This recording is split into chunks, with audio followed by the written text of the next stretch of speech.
Hello and welcome to New Filmmakers Los Angeles in partnership with Movie Maker magazine. My name is Danny De Lillo and we're here at the Cambridge Los Angeles showroom in West Hollywood, and I'm here with Nick Toti with his movie When You Call Me That Smile. Let's take a look at a clip.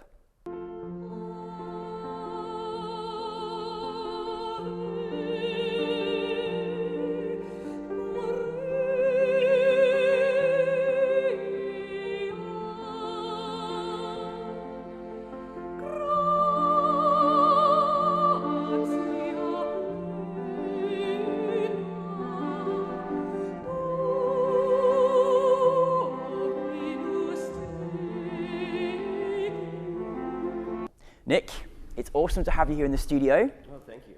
Tell us a brief synopsis of your film. It's about a guy from the country who leaves and goes to the city to be an entertainer.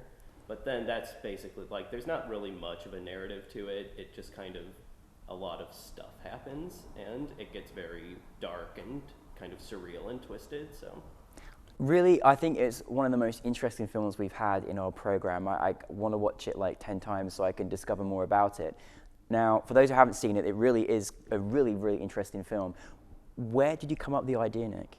I became really good friends with Aaron right away when we met each other. And that first conversation we had about the movie was I told him flat out, like when I first met him, I was like, I think that you'd be good for this role, and I see that we're clicking, but I think you might just be too good looking for it. And he said, oh, well, I'm actually not surprised because I've been turned down for comedy roles for that reason before. And that just made me, like, that got the wheels turning.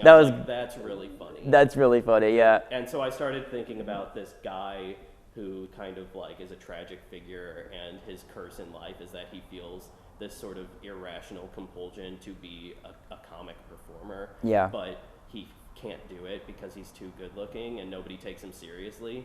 And so that was kind of the starting point. And the movie became something very different as we developed it, and it became more surreal. And what was your kind of decision, because I loved it, what was the decision of making it in black and white? I think that was just there. Well, it was there from the beginning because part of the original idea was to have it, and again, this kind of changed, but we wanted to have it be sort of like almost like self-consciously artsy, kind of like almost like an in-joke to like the art film community, and you know, so we were like looking at like the opening scenes of Antichrist, where it's almost black and white and slow motion and stuff like that. But originally it was also going to have like a hushed, like Terrence Malick-esque voiceover, where so you're seeing all these slow motion black and white beautiful photography, and then you hear just this like painful voiceover with this guy talking about like his plight as trying to be a comic but not being taken seriously. But the voiceover ended up getting cut yeah. It was it's very powerful because there is obviously having, you know, no dialogue in there. It's just, you just captured in the visuals well, of and that the was film. Another part of it was this idea of sort of doing a kind of mean-spirited bait and switch on the viewer, where we wanted to have the visuals be so beautiful that the viewer is like seduced by it. Like I told that my same Matt Latham, who directed You Are Your Body, You're Not Your Body, he was the cinematographer on this, and he also edited. And I remember talking with him, and basically I was like, I think I always said diamond commercial. I was like, I want it to look like a diamond commercial, and so like that was sort of the aesthetic that we were trying to do. But it was all about like seducing the viewer and bringing them in with all these like beautiful imagery, and then switching it on them, and then suddenly they're seeing like vomiting and like really violent stuff, like and like things that they don't want to see, but like that they've already been sort of sucked in, and then they're along for the ride with you, and then and also like in that sort of dream headspace where in your dreams, like you just are dreaming, like you've been sucked into the dream, and so then anything can happen to you when you're already in that vulnerable space, and you just have no control over it. And it was kind of trying to get that. What was your biggest challenge making this film? I would say producing, like the organizing of things, because it took a long time to make. Like we shot it over the course of, I think, something like 7 or 8 months. Wow. And it was just kind of when we could get a sequence together. And also, like, we didn't really know, the other big one was editing. Like, we didn't know how everything was going to go together. We just had these different sequences and sort of the good faith that they would make sense somehow cut together.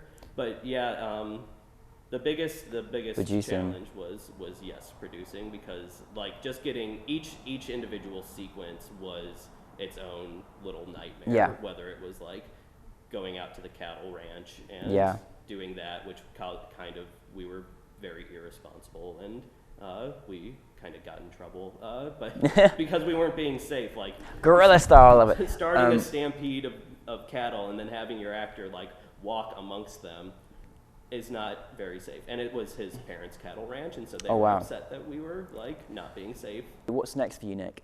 Next, I have 2 documentaries that are shot and that are in post-production, one of which will be out this fall, and the other one is not.